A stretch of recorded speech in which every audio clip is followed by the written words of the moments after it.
I remember the day my mother called with that particular tone in her voice, the one that meant she was about to ask me for something I wouldn't want to give.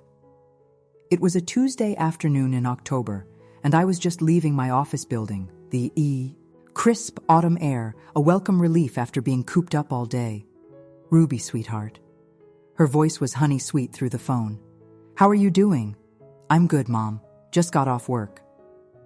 I shifted my bag to my other shoulder and started walking toward the subway station. "What's up?" There was a brief pause. "Well, I was wondering if you had a minute to talk about Jake?" My stomach knotted immediately. Jake, my younger brother, by 3 years, had a talent for creating problems and an even greater talent for avoiding responsibility for them. At 26, he still lived like he was in college, working just enough to get by and spending most of his money on whatever gave him immediate gratification. "What's he done now?" I asked, unable to keep the wariness from my voice. "That's not fair, Ruby," my mother chided. "He hasn't done anything. He's just going through a rough patch." I stopped walking and closed my eyes. The flow of pedestrians divided around me like a stream around a rock. Define rough patch. He's been let go from his job at the bar, and his landlord raised the rent. He can't afford his apartment anymore. Of course, classic Jake, always one step away from disaster, always needing someone to bail him out. And I could already tell where this conversation was heading. "Mom, I know what you're going to say," she interrupted. "But he really has nowhere else to go. Your father and I would take him in. But you know how small our place is since we downsized." I started walking again, faster now. "What about his friends? Surely one of them—" "Ruby." Her voice hardened just enough to let me know she was serious. "He's your brother." Those 3 words, "he's your brother," had been used against me my entire life. Whenever Jake broke my toys, "He's your brother, Ruby. Share with him." When he read my diary and told everyone at school about my crush, "He's your brother, Ruby. Forgive him." When he borrowed my car in college and returned it, with an empty tank and a dent in the fender, "He's your brother, Ruby. Be understanding." I sighed. "What exactly are you asking me to do?" "Well, you still have that little apartment on Cedar Street, don't you? The one you rent out sometimes?" The knot in my stomach tightened. Yes, I did still have that apartment. It was my first real estate purchase, a tiny 1-bedroom that I'd bought 5 years ago when the market was down. I'd lived there until last year, when I'd scraped together enough for a down payment on a slightly larger place closer to work. Now I rented out the Cedar Street apartment, and the income helped cover both mortgages. "It's occupied right now," I lied. "Oh." My mother sounded disappointed, but not convinced. "Jake said he thought your tenants moved out last month." Damn it, Jake. He'd always been too observant when it came to things that might benefit him. They did. But I have new people. Moving in next week. Another lie. Ruby. There was that tone again, equal parts disappointment and expectation. "I know you and Jake have had your differences, but he's really trying this time. He just needs a little help to get back on his feet." I reached the subway entrance and paused at the top of the stairs.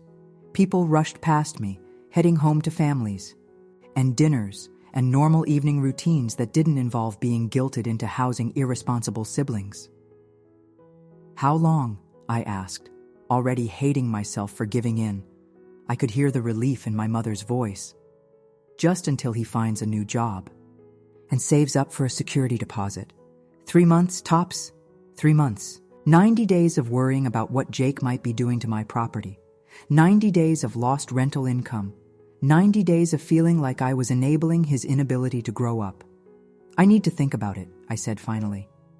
"Of course, sweetheart. Just don't think too long, okay? His lease is up at the end of the week." After we hung up, I stood there for a few more minutes, watching people stream past me, all of them moving purposefully toward their destinations while I felt stuck in place. I'd worked so hard to build my life. Graduated with honors, secured a good job at a marketing firm, saved carefully, invested wisely. Jake had done none of those things, and yet here I was, considering sacrificing part of what I'd built to bail him out. Again. The worst part was, I knew I'd say yes. Not because I believed Jake deserved my help, but because saying no would mean endless guilt trips from my parents and strained family gatherings for months to come. The path of least resistance was to help him, set clear boundaries, and hope that this time, somehow, would be different. I finally descended into the subway, the familiar musty scent and rumble of approaching trains grounding me. I'd call my mother tomorrow and tell her Jake could stay at the apartment for 3 months, not a day longer, and only if he agreed to my rules. I'd make a contract, get everything in writing. This time, I promised myself I wouldn't let him take advantage of me. But even as I made this resolution, a voice in the back of my mind whispered that I was making a mistake. That voice sounded suspiciously like my best friend Zoe, who had watched me clean up Jake's messes for years and had never been shy about telling me I needed to let him face the consequences of his actions. "You're not helping him," she'd told me once. "You're just teaching him that he doesn't need to be responsible because someone will always save him." As the subway car lurched forward, taking me home, I wondered if she was right. And I wondered how much I would regret saying yes to my mother's request. 3 days later, I stood in the middle of my Cedar Street apartment, giving it one last inspection before Jake arrived. The place was small, but efficient, an open-concept living area and kitchen, 1 bedroom with a decent closet, and a bathroom with a shower, but no tub. The furnishings were minimal, but functional. A futon sofa, a coffee table, a small dining set, and basic kitchen essentials. In the bedroom was a full-sized bed, a dresser, and a nightstand. I'd spent the morning cleaning, even though the apartment had been professionally cleaned after the last tenants moved out. It gave me something to do with my nervous energy. Now, as I ran a finger along the countertop and found it dust-free, I felt a small sense of satisfaction. My phone buzzed with a text from Jake. "Be there in 10. Thanks again, Rubes." I grimaced at the nickname. He knew I hated it, which was probably why he used it. I'd sent him a detailed email outlining my expectations.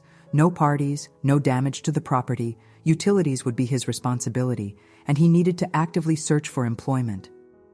I'd also made it clear that this arrangement was temporary, 3 months maximum. Jake had responded with a thumbs-up emoji and, "No prob, sis, I owe you one." He owed me several, actually, but who was counting? The sound of a car door slamming drew me to the window. Jake was climbing out of an Uber, a duffel bag slung over his shoulder, and 2 cardboard boxes stacked in his arms. He looked up at the building, and for a moment, I saw vulnerability in his expression. Something rare for my usually overconfident brother. The sight tugged at my heart despite my reservations. Maybe he really was trying this time.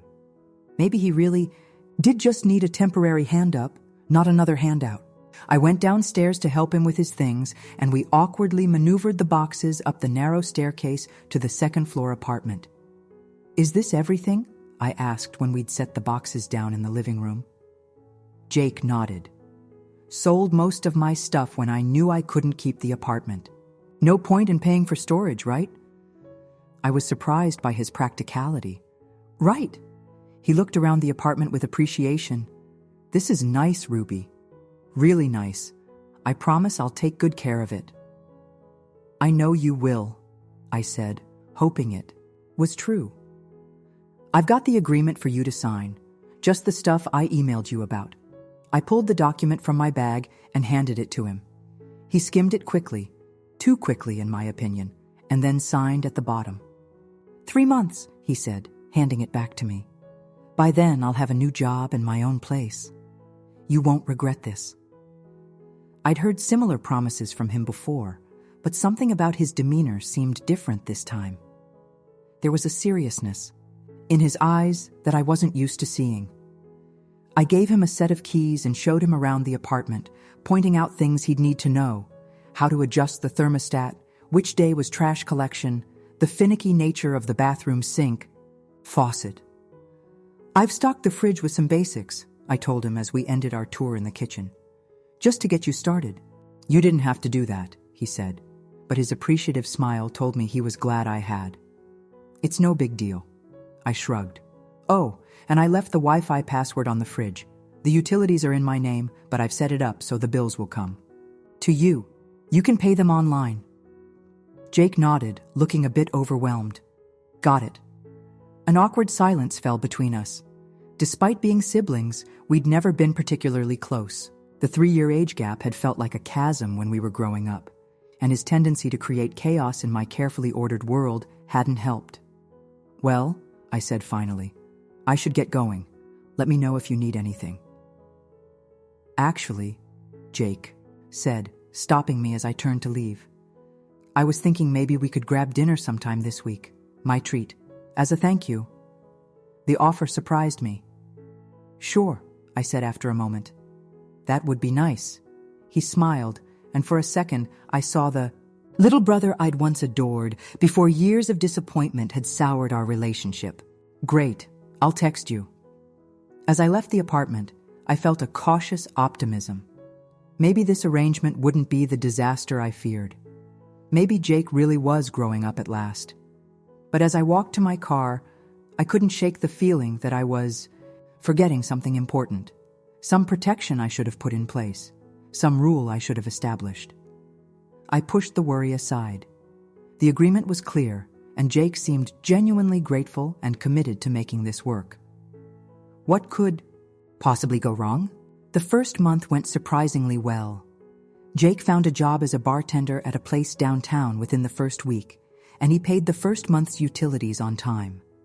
We met for dinner as promised, and he actually paid, choosing a modest restaurant. That wouldn't strain his budget. He talked about his plans to save money and take some online classes to improve his job prospects. For once, he didn't ask me for anything beyond what I'd already given him. I started to think that maybe this time really was different. Maybe hitting rock bottom, losing his job and apartment in the same month, had been the wake-up call he needed. I even found myself bragging a little to Zoe about how well he was doing. I'm glad it's working out, she said, when we met for our weekly coffee date, but I could tell she was reserving judgment. Just be careful, Ruby. Old patterns are hard to break. I know, but he seems different this time, I insisted. More mature.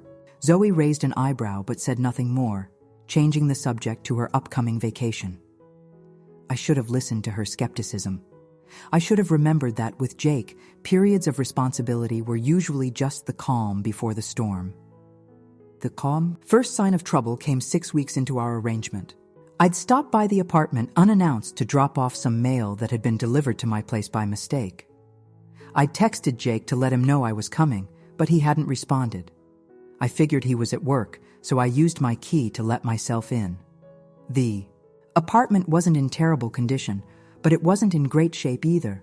Dishes were piled in the sink, takeout containers littered the coffee table, and there was an empty wine bottle on the floor beside the futon. None of this was outrageous for a single guy living alone, but it wasn't how I'd left the place. What caught my attention, though, was the pair of women's boots by the door. Small, stylish ankle boots that definitely didn't belong to my brother. Stood there, staring at those boots, as a sinking feeling settled in my stomach. Jake hadn't mentioned dating anyone, but that wasn't unusual. He rarely shared details of his personal life with me. Still, something about those boots bothered me. They looked comfortable, lived in, not like the footwear of someone who had just stopped by for a visit. I continued into the apartment, and more evidence of a female presence emerged. A fluffy pink towel hung in the bathroom, alongside Jake's plain blue one. There was makeup scattered on the bathroom counter. And in the bedroom, the closet door was open, revealing dresses and blouses hanging next to Jake's t-shirts and jeans. Someone was living here with him. Someone he hadn't mentioned to me, and who definitely wasn't on our agreement. I was still processing this discovery when I heard a key in the lock. I stepped back into the living room just as the door opened, and a young woman walked in. She was petite, with dyed platinum blonde hair, wearing a crop top despite the cool autumn weather, and carrying a paper bag of groceries. She stopped short. When she saw me, her heavily lined eyes widening in surprise. "Oh, hi there." "Hello," I said, trying to keep my voice neutral even as anger began to simmer beneath the surface. "I'm Ruby, Jake's sister. And you are?" Her face relaxed into a smile. "I'm Amber, Jake's girlfriend. He's told me so much about you." "Had he?" Funny, because he'd told me nothing about her. "Nice to meet you," I lied. "Does Jake know you're here?" She set the groceries on the kitchen counter. "He's at work until 6. I just ran out to grab some stuff for dinner." She gestured toward the bag. "I'm making pasta carbonara. You're welcome to stay if you want. There's plenty." Her friendly offer caught me off guard. She seemed so comfortable, so at home in my apartment. How long had this been going on? "No, thank you. I just stopped by to drop off some mail." I placed the envelopes on the counter. "How long have you and Jake been together?" "About 2 months now," she said, beginning to unpack the groceries. "We met at the bar where he works. I'm a server at the restaurant next door." 2 months. So they'd started dating right around the time he moved in. And based on the evidence before me, she'd moved in not long after. "And how long have you been living here?" I asked directly. Amber paused, a jar of pasta sauce in her hand. "Oh, I'm not really living here. I just stay over sometimes." It was a weak lie, and we both knew it. The closet full of her clothes, the toiletries in the bathroom, the feminine touches around the apartment all told a different story. "I see," I said, not pushing the issue for now. "Well, I should get going. Please tell Jake I stopped by." "Sure thing." Her cheeriness returned. "It was really nice to meet you, Ruby." I forced a smile and left, my mind racing. Jake had violated our agreement. He'd moved someone else into my apartment without asking or even informing me. And based on the state of the place, it didn't seem like having a girlfriend living with. Him was making him more responsible. I sat in my car for a few minutes, trying to decide what to do. The mature thing would be to call Jake, express my concerns calmly, and remind him of our agreement. But part of me wanted to seethe, to let my anger build until I could confront him with the full force of my disappointment. In the end, I decided to give him the chance to come clean. I sent him a text. "Stop by today to drop off mail. Let's talk soon." His response came quickly. "Thanks. Sure. How about coffee tomorrow morning before my shift?" No mention of Amber. No acknowledgement that I might have met his secret roommate. 11 a.m. at Cornerstone Cafe, I replied, naming a spot near the apartment. "See you then," he texted back with a thumbs-up emoji. I drove home with a heavy feeling in my chest. Just when I thought Jake was changing, he'd fallen back into old patterns, taking what I gave him and then taking more without asking. I'd been a fool to think this time would be different. Zoe's words echoed in my mind. Old patterns are hard to break. I just hoped this particular pattern wouldn't end up costing me more than I was willing to lose. I arrived at the Cornerstone Cafe 10 minutes early the next morning, ordered a latte, and chose a table near the back where we could talk privately. The cafe was busy with the late morning crowd, people working on laptops, friends catching up, a young mother trying to keep her toddler entertained. Jake walked in 5 minutes late, spotted me, and weaved his way through the tables. He looked tired, with shadows under his eyes and his dark hair sticking up as if he'd just rolled out of bed. "Hey," he said, sliding into the chair across from me. "I'm gonna grab a coffee. Want a refill?" I shook my head, and he went to the counter. When he returned with his drink, he took a long sip before meeting my eyes. "So," he said, "what's up?" I decided to be direct. "I met Amber yesterday." Jake's expression flickered. Surprise, then resignation. "Yeah, I figured you might have." "Were you planning to tell me about her?" He shrugged. "It just kind of happened, you know.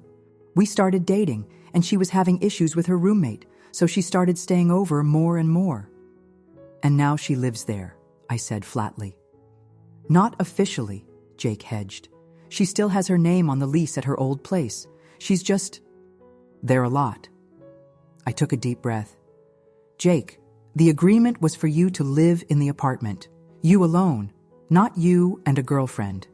I know, but it's not like she's causing any problems. She's clean, she's quiet, and she helps with groceries and stuff. That's not the point. The point is that you didn't ask me. Again, you've put me in a position where I either have to be the bad guy and enforce boundaries, or I have to let you walk all over them. Jake had the grace to look slightly ashamed. I'm sorry I didn't tell you. I really like her, Ruby, and she's good for me. She's helping me get my life together. I wanted to believe him, but I'd heard similar claims before. The apartment wasn't in great shape yesterday, Jake. Dishes in the sink, takeout containers everywhere. We both worked late the night before, he said defensively. We were going to clean up last night. And the utilities? Is she contributing to those? Jake shifted uncomfortably.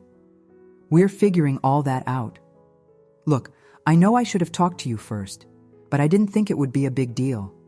It's not like the apartment isn't big enough for 2 people. That's not for you to decide, I said, my frustration mounting. It's my property, Jake. My investment. My responsibility. I know, and I appreciate everything you've done for me. I really do. He leaned forward, his expression earnest. Just give Amber a chance. You'll like her, I promise. And having her there actually helps me stay on track. She keeps me accountable. I sipped my latte, considering my options. I could insist that Amber move out, but that would create tension and possibly lead to Jake leaving as well before he had a chance to save enough for his own place. Or I could revise our agreement to include Amber with additional terms to protect myself and my property. If she's going to live there, I said finally, then she needs to be added to our agreement, and the utilities should be split between the 2 of you. Relief washed over Jake's face. Absolutely, that's totally fair. And I want the apartment kept in better condition. No more dishes piling up, no more takeout containers everywhere. We'll keep it spotless, he promised. You won't even recognize the place next time you come over. I wasn't convinced, but I was willing to give him one more chance. I'll draw up a new agreement, I said. Both of you need to sign it. We will. Thank you, Ruby. Really. I nodded, still not entirely comfortable with the situation, but hoping that maybe, just maybe, Jake was right. Maybe Amber was a good influence on him. Maybe having someone to be accountable to would help him grow up a little. As we finished our coffees and prepared to leave, Jake hesitated. There's one more thing, he said cautiously. I braced myself. What? Amber's birthday is in 2 weeks. We were thinking of having a small get-together at the apartment. Nothing crazy, just a few friends. Would that be okay? The request seemed reasonable enough. How many people? 10, maybe 12? Just close friends from work mostly. I hesitated, remembering past small get-togethers of Jake's that had turned into full-blown parties. But if I was going to trust him with Amber living there, I probably needed to trust him with this too.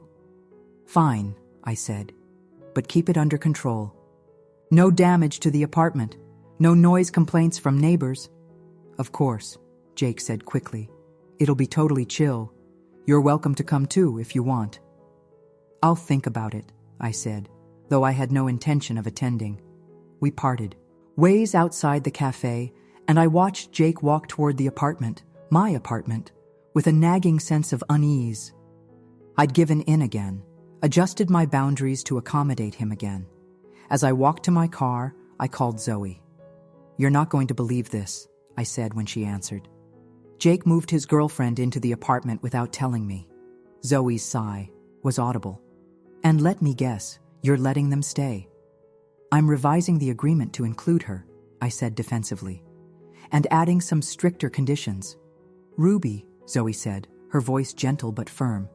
When are you going to stop letting Jake take advantage of you? It's not like that this time, I insisted, though even I didn't fully believe it. And it's only for another month and a half.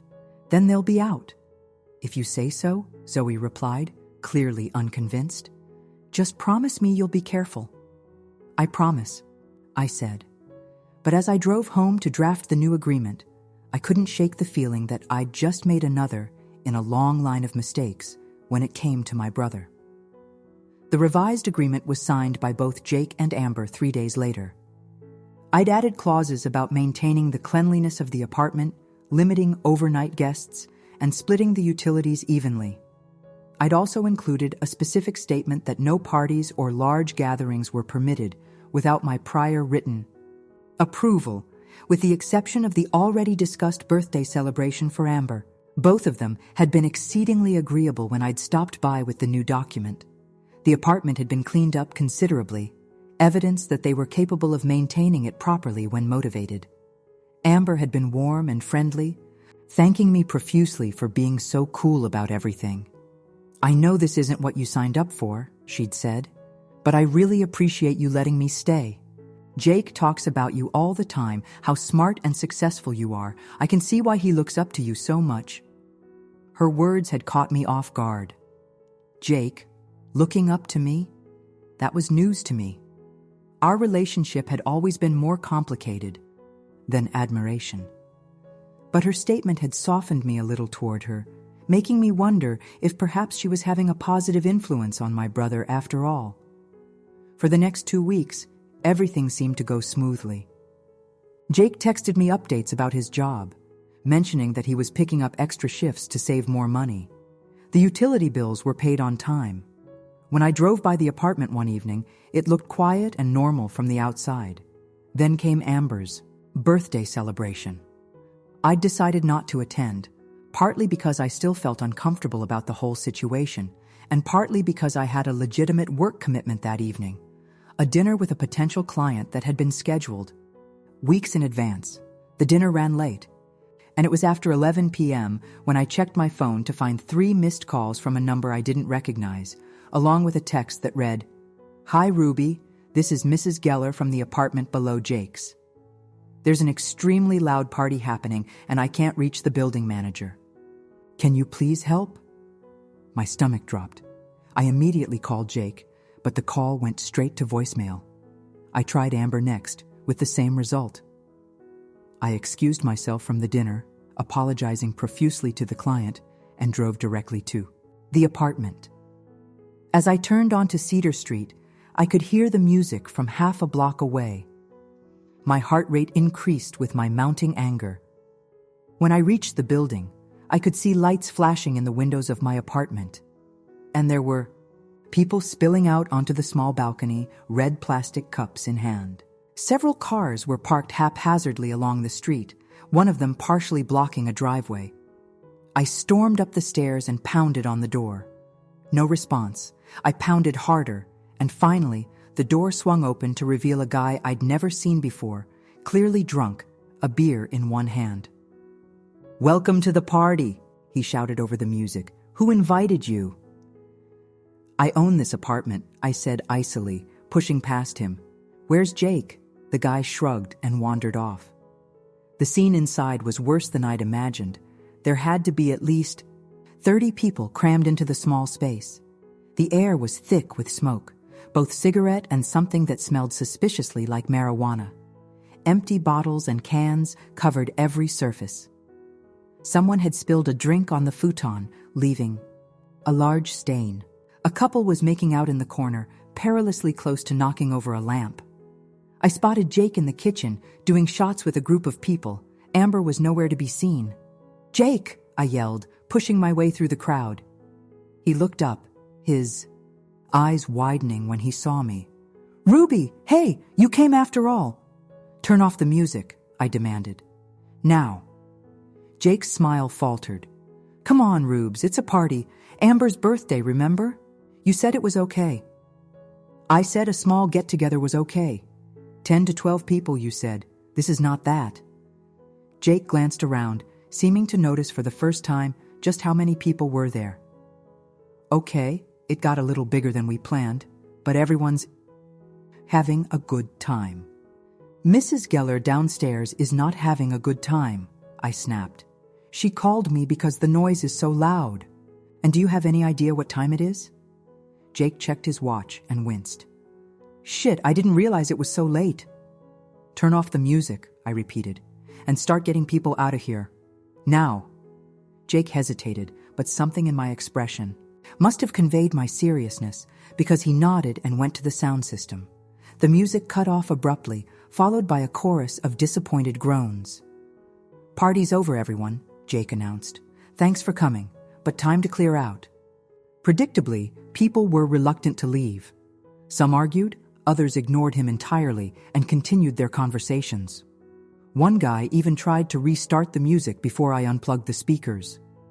It took nearly half an hour to clear everyone out, and even then, a few stragglers remained, friends of Amber's who claimed they were too drunk to drive and needed to wait for an Uber. During this process, Amber herself finally appeared, emerging from the bedroom with smudged makeup and disheveled hair. She seemed surprised to see me and quickly put on a contrite expression. "Ruby, I'm so sorry," she slurred, her words running together. "The party just kind of exploded. People kept inviting other people, and before we knew it—" "Save it," I said, in no mood for excuses. "Just help clean up this mess." By the time the last guests left, it was after 1 a.m. The apartment looked like a disaster zone. Besides the stain on the futon, there were cigarette burns on the coffee table, a cracked bathroom mirror, and what looked like vomit in the kitchen sink. I was beyond furious. "This is completely unacceptable," I told Jake and Amber, who stood before me like children being scolded. "You violated our agreement. You disrespected my property. You disturbed the neighbors." "We'll clean everything up," Jake promised. "And we'll pay for any damages." "You're damn right you will," I said. "And this isn't just about the physical damage. It's about trust, Jake. I trusted you to be responsible, and you've shown me once again that you can't be." Jake flinched at my words. "It was one mistake, Ruby. It got out of hand, but it won't happen again." "You're right, it won't," I agreed, "because I'm giving you 2 weeks to find another place to live." "What?" Jake's face paled. "Ruby, come on, don't overreact." "I'm not overreacting. I'm enforcing the boundaries that you've repeatedly crossed. This arrangement isn't working." "Where are we supposed to go?" Amber chimed in, suddenly looking much more sober. "We can't find a place that quickly." "That's not my problem," I said coldly. "You should have thought about that before turning my apartment into a nightclub." Jake stepped forward, his expression pleading. "Ruby, please, we made a mistake, a big one, but don't throw us out. We'll fix everything, I swear." I hesitated, a lifetime of giving in to Jake's pleas warring with my justified anger. But this time, the damage was too real, the violation too severe. 2 weeks, I repeated firmly, and I'll be checking in daily to make sure the apartment is being properly cleaned and repaired. I left them standing amid the wreckage of their party, feeling both righteous in my decision and terrible for having to make it. As I drove home, I called Zoe, needing to vent despite the late hour. "I told you so," she said after I'd recounted the evening's events. "But I'm proud of you for finally standing up to him." "I don't feel proud," I admitted. "I feel like I failed him somehow." "You didn't fail him, Ruby. He failed you. There's a difference." As I crawled into bed that night, physically and emotionally exhausted, I wondered if Zoe was right. Had I been looking at my relationship with Jake all wrong? Had my attempts to help him actually been enabling his irresponsibility? The questions swirled in my mind as I drifted off to sleep, the image of my damaged apartment haunting my dreams. The next morning, I awoke to a series of texts from my mother. Jake called. "He's very upset. What happened?" Of course, Jake had immediately run to our parents. It was his standard move whenever he faced consequences for his actions. Present himself as the victim, get our parents on his side, and use their influence to pressure me into backing down. I called my mother instead of texting back, knowing this conversation needed to happen in real time. "Ruby, she answered on the first ring, her voice tight with concern. What's going on with Jake? He says you're evicting him. I am, I confirmed. He violated our agreement in multiple ways, Mom. He moved his girlfriend in without asking. They threw a massive party that disturbed the neighbors and damaged the apartment, and he said it was just a birthday party that got a little out of hand, my mother interrupted. Everyone makes mistakes, Ruby. He's your brother. There it was again, that familiar refrain. He's your brother, as if that relationship negated any need for personal responsibility on his part. Mom, it wasn't a little out of hand. There were at least 30 people there. There's a cigarette burn on the coffee table, a stain on the futon, and a cracked bathroom mirror. The neighbor downstairs called me because the noise was so bad she couldn't sleep. He said he'll pay for any damages, my mother insisted, and he's really sorry. I'm sure he is, I said, trying to keep the sarcasm from my voice. He's always sorry after the fact, but being sorry doesn't fix the problem. The problem is that you've never given him a real chance, Ruby. You've always been so hard on him. Her words stung because they were so far from the truth. All I'd ever done was give Jake chances, too many of them, according to Zoe. That's not fair, Mom. I've helped him countless times. I let him live in my apartment at a loss to myself. I adjusted the agreement to include his girlfriend when he moved her in without asking. I'm not being hard on him. I'm finally holding him accountable. My mother sighed heavily. Holding him accountable would be making him pay for the damages, not making him homeless. He won't be homeless, I said. He has 2 weeks to find another place, and if he can't, maybe he should come stay with you and Dad for a while. You.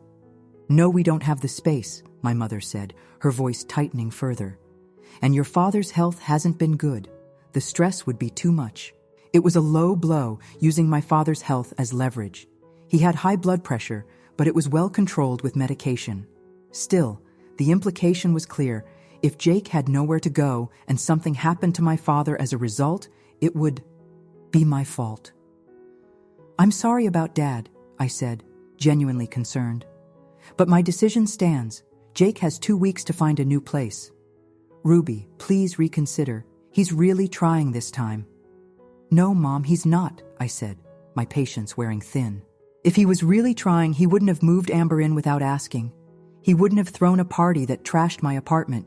He wouldn't have called you to intervene instead of taking responsibility for his actions. There was a long pause on the other end of the line. When my mother spoke again, her voice was cold. I thought you were more compassionate than this, Ruby. I'm very disappointed. The words hit me like a slap. All my life, I'd strived to make my parents proud, to be the responsible one, the dependable one. And now, for standing up for myself, I was being told I lacked compassion. I'm sorry you feel that way, I said quietly, but my decision is final. After hanging up, I sat on the edge of my bed, phone still in hand, trying to process the conversation. I felt guilty for disappointing my mother, angry at Jake for putting me in this position once again, and frustrated that my parents couldn't see the pattern that was so obvious to me and Zoe.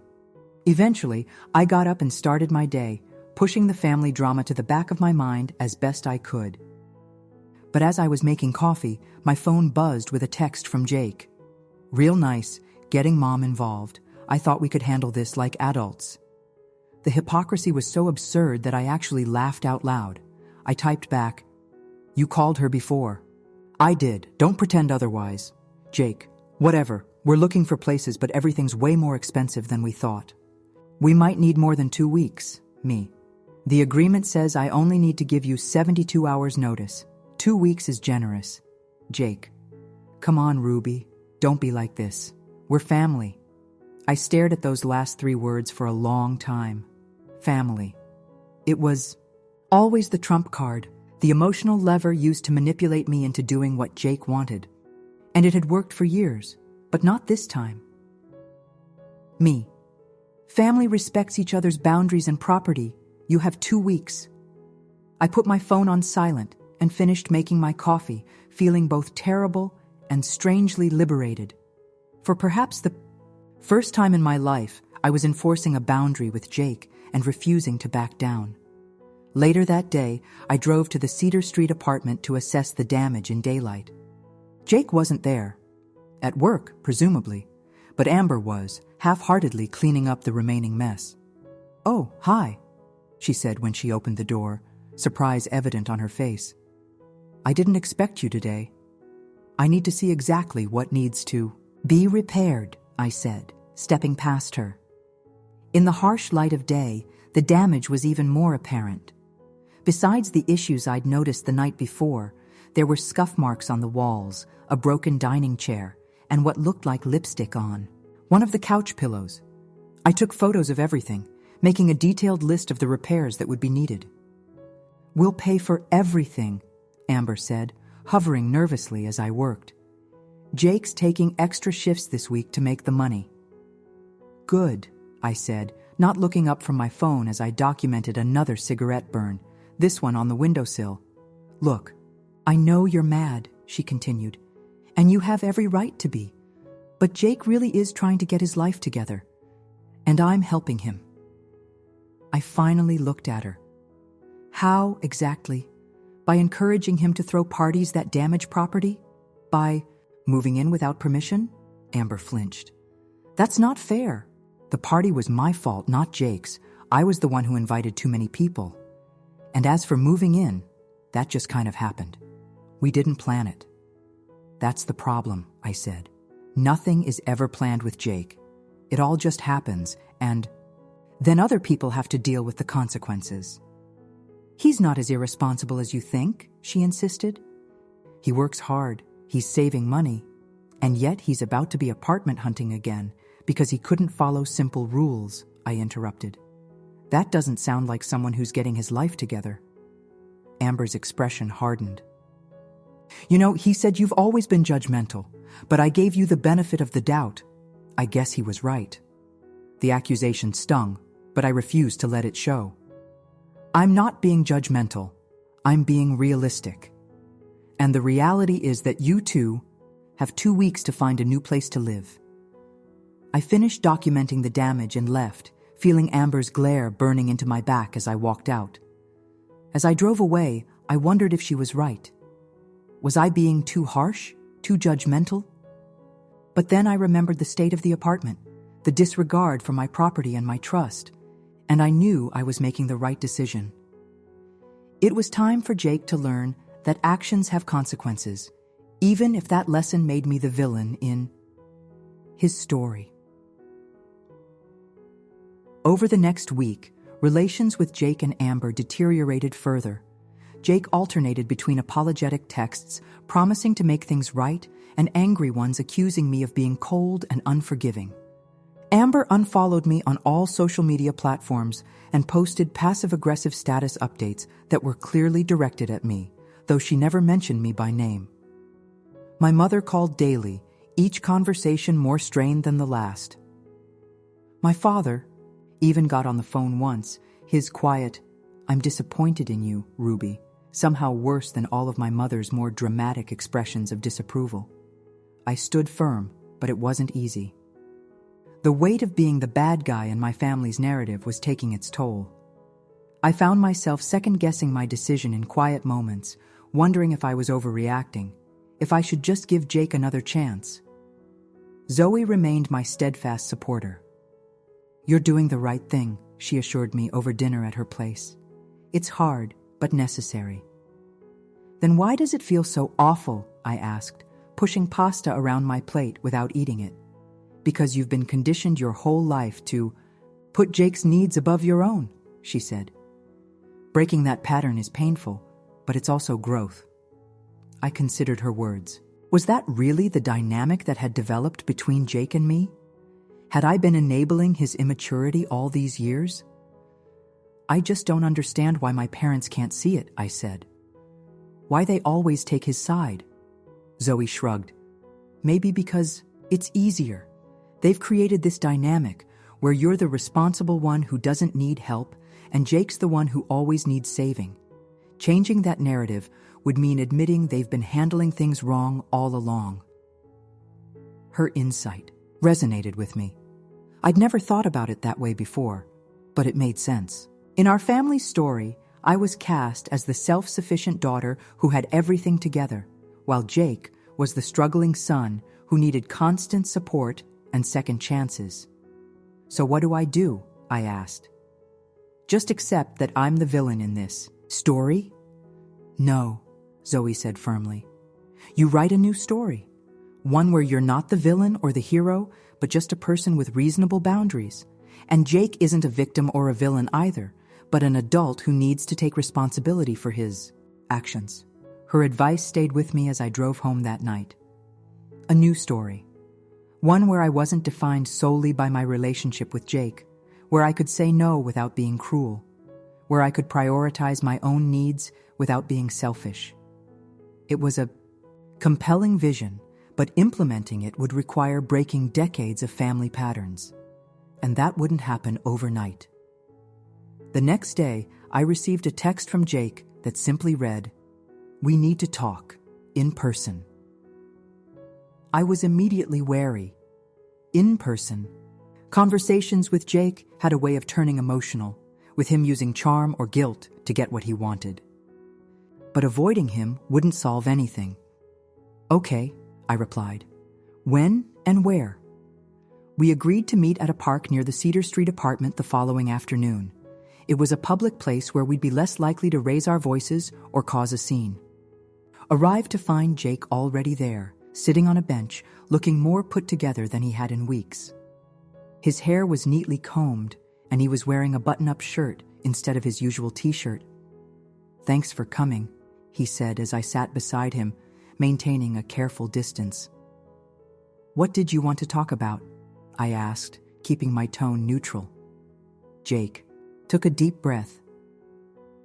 "I've been thinking a lot about what happened. About the party, and moving Amber in without asking, and everything." I nodded, but said nothing, waiting for him to continue. "You were right," he said, surprising me. "I violated our agreement. I took advantage of your generosity. And I'm sorry." His apology seemed genuine, which made me suspicious. Jake was rarely this straightforward about his mistakes unless he wanted something. "Thank you for acknowledging that," I said cautiously. "Amber and I found a place," he continued. "It's not as nice as your apartment, and it's a bit further from work, but it's what we can afford right now. We're moving out this weekend ahead of your deadline." This was unexpected news. I'd been prepared for him to ask for more time, not tell me he was leaving early. "That's good," I said. "I'm glad you found something." Jake nodded, looking down at his hands. "I also wanted to say that I understand why you made the decision you did. It wasn't just about the party. It was about a pattern, right? Me taking advantage, you cleaning up my messes." His insight caught me off guard. This didn't sound like the Jake I knew, the one who deflected responsibility and played the victim. "Yes," I said simply. "That's exactly it. I've been thinking about that pattern a lot," he continued, "about why I keep repeating it. And I realized something. I've always been jealous of you, Ruby." "Jealous?" I echoed, surprised. "Of what?" "Of everything. Your success, your confidence, the way you've always known exactly what you wanted and gone after it. I've never had that kind of clarity or drive." His confession left me momentarily speechless. All these years, I'd thought Jake's behavior stemmed from entitlement or laziness. It had never occurred to me that jealousy might be at the root of it. "I didn't know," I said finally. "How could you? I never said anything. Instead, I just acted out. Took advantage. Made you the bad guy whenever you tried to hold me accountable." He glanced up at me, his expression contrite. "It wasn't fair to you." I felt a lump forming in my throat. This was the most honest conversation Jake and I had had in years, maybe ever. "Thank you for saying that," I managed. "I'm not asking you to forgive me or to change your mind about us moving out," Jake said quickly. "We're still going. I just wanted you to know that I understand why things happened the way they did, and I don't blame you for it. I nodded, processing his words. It was strange to see Jake taking responsibility for his actions without being forced to do so. Strange, but encouraging. What about Mom and Dad? I asked. They've been pretty upset with me. Jake grimaced. Yeah, I know, and that's partly my fault too. I may have exaggerated some things when I first called them, made it sound like you were being unreasonable. And now? I told them the truth yesterday. About the party, about moving Amber in without permission, all of it.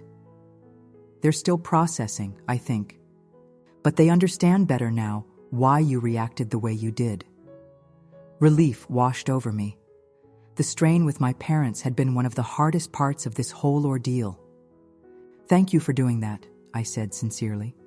Jake shrugged. It was the right thing to do. Finally. We sat in silence for a moment, the autumn breeze rustling the leaves around us. It felt like a shift had occurred between us, subtle but significant. So what now? I asked eventually. For you and Amber, I mean. We're going to make the new place work, Jake said. I picked up some extra shifts at the bar, and Amber's looking for a second job. It'll be tight for a while, but we'll manage. And in the long term? Jake smiled slightly. I've been thinking about that too. I'm looking into certification programs for bartending and mixology. Turns out you can make pretty good money if you specialize, especially at higher-end establishments. That sounds promising, I said, genuinely pleased to hear he was thinking about career advancement. It's a start, he agreed. And Amber's been talking about going back to school for nursing. We're both realizing we need to think beyond just the next paycheck, you know? I nodded, feeling a cautious optimism.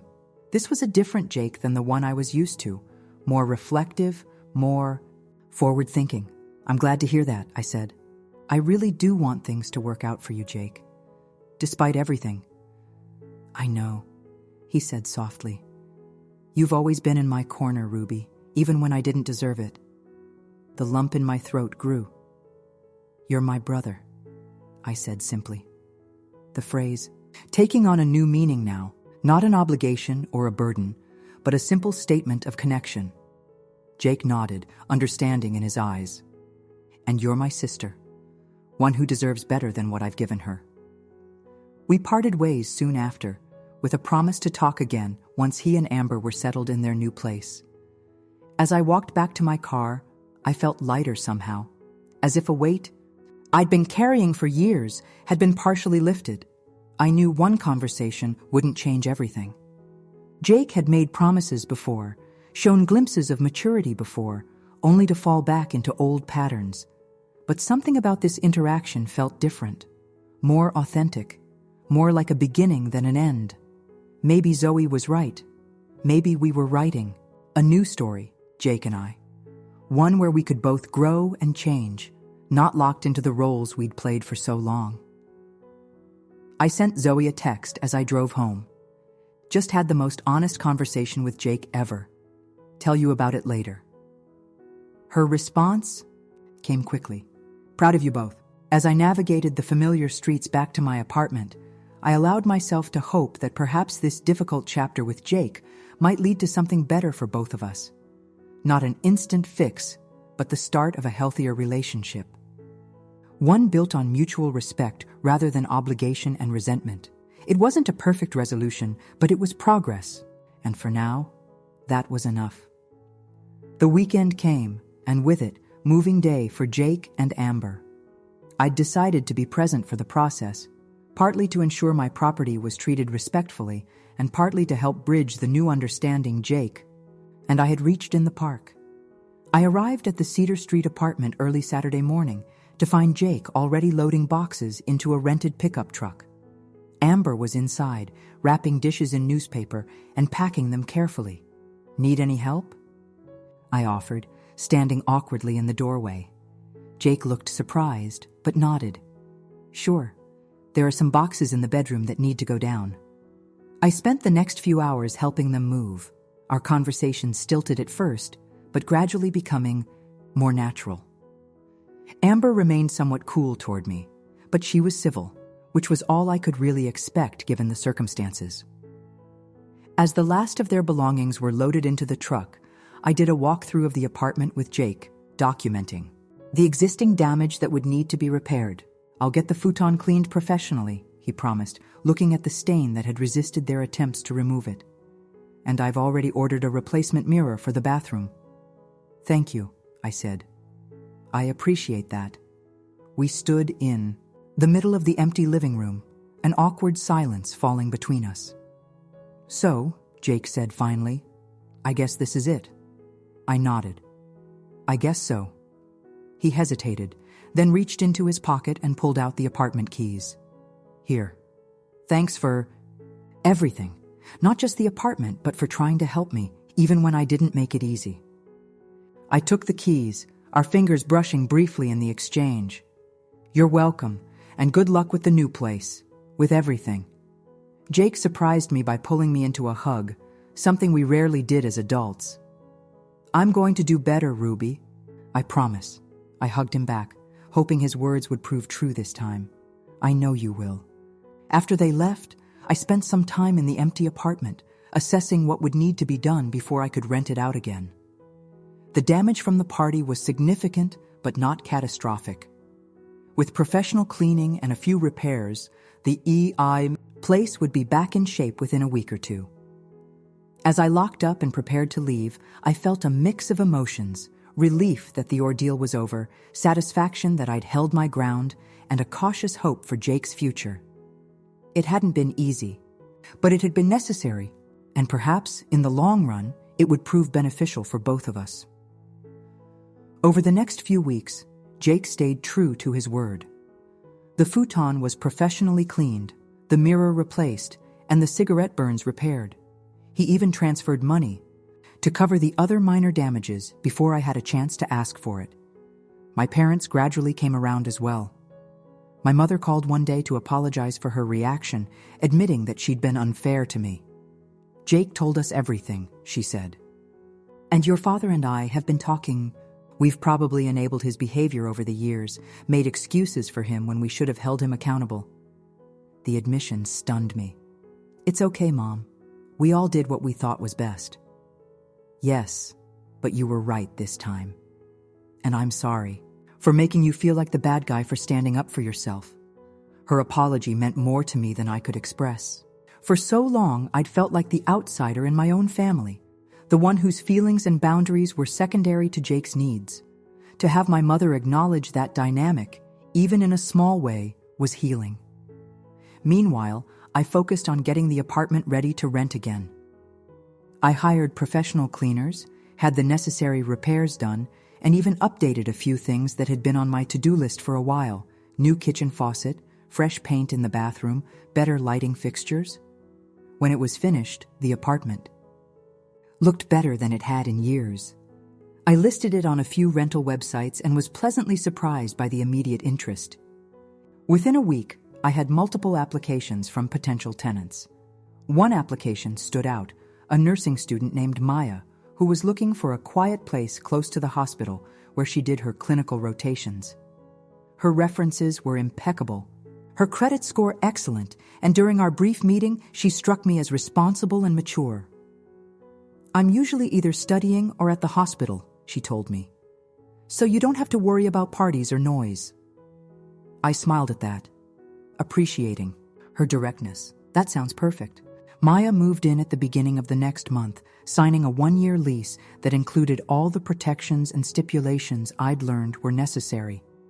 The rent she agreed to was actually higher than what I could have asked Jake to pay, putting the property firmly back in the asset column of my financial picture. As for Jake and Amber, they seemed to be making their new place work. Jake texted me occasionally with updates. He'd gotten a certification in craft cocktails. Amber had started prerequisites for nursing school. They were both working extra hours to build up savings. One day, about 2 months after they'd moved out, Jake invited me to dinner at their new apartment. It was smaller than mine, in a less desirable neighborhood, but they'd made it cozy and personal. Amber had even warmed up to me somewhat, showing me around with pride and serving a surprisingly delicious home-cooked meal. "We're making it work," Jake told me over dessert. "It's tight sometimes, but we're learning to budget better." "I'm really proud of you both," I said, meaning it. As I drove home that night, I reflected on the journey of the past few months. What had started as a reluctant favor to my brother had turned into a watershed moment in our relationship. By finally enforcing a boundary, by saying no when every family pattern pushed me to say yes, I had inadvertently created space for both of us to grow. Jake was taking steps toward genuine independence and responsibility. I was learning that standing firm didn't make me cruel or uncaring. And our relationship, while still a work in progress, felt more honest and balanced than it ever had before. Zoe, of course, took some credit for this transformation. "I told you so," she said smugly when I updated her on Jake's progress. "Sometimes, the most caring thing you can do is not rescue someone." I know, I conceded with a laugh. "You were right all along. I usually am," she teased. "But seriously, Ruby, I'm proud of you. Standing up to family is one of the hardest things to do." She was right about that. It had been hard, painfully so at times, but it had also been worth it. The Cedar Street apartment, which had briefly been a source of stress and conflict, was now a symbol of something important. My willingness to protect what I'd built, to value my own efforts and investments. Maya was proving to be an ideal tenant, quiet and reliable, paying her rent on time and taking good care of the property. And Jake? Well, Jake was finally facing the consequences of his actions and making different choices as a result. It was too soon to say whether these changes would last, but for the first time in our adult lives, I felt genuinely hopeful about his future. As for me, I was learning that being the responsible one didn't have to mean being the one who always gave, who always sacrificed, who always put others' needs above my own. True responsibility meant having the courage to establish and maintain healthy boundaries, even when doing so was difficult or unpopular. It was a lesson I wished I'd learned years ago, but I was grateful to have learned it now. Better late than never, as my mother would say. And speaking of my mother, she called me one evening with news that confirmed the shift in our family dynamic. "Your cousin Melissa called," she told me. "She's having some trouble with her roommate and was wondering if she could stay with your father and me for a while." In the past, my mother would have agreed without hesitation, then potentially asked me to help out financially or otherwise. "But this time," she continued, "I told her we don't have the space and it wouldn't be appropriate. She needs to work things out with her roommate or find her own solution." I was momentarily speechless. That's great, Mom. I think that was the right call." "Well," she said, a smile in her voice, "I learned from watching you stand your ground with Jake. Sometimes the kindest thing isn't the easiest thing." Her words warmed me, evidence that the ripples from my decision extended beyond just Jake and me. Perhaps our entire family was learning to relate to each other in healthier ways. As autumn turned to winter and the year drew to a close, I found myself reflecting on the unexpected journey that had begun with that phone call from my mother about Jake needing a place to stay. What had seemed like a simple favor had become a catalyst for change, a turning point in relationships that had been stuck in unhealthy patterns for decades. It hadn't been easy. There had been moments of doubt, of guilt, of wondering if I was doing the right thing. But standing in my Cedar Street apartment one day, checking on a minor repair before Maya returned from a clinical rotation, I knew without question that I had made the right choice. The apartment was peaceful now, a place of order and calm. The property had increased in value, both monetarily and in terms of the lessons it had taught me. And somewhere across town, Jake was building his own life, facing his own challenges, making his own decisions, not as my perpetual responsibility, but as my brother. Separate, but connected. Independent, but family. It was, I realized, the way things should have been all along.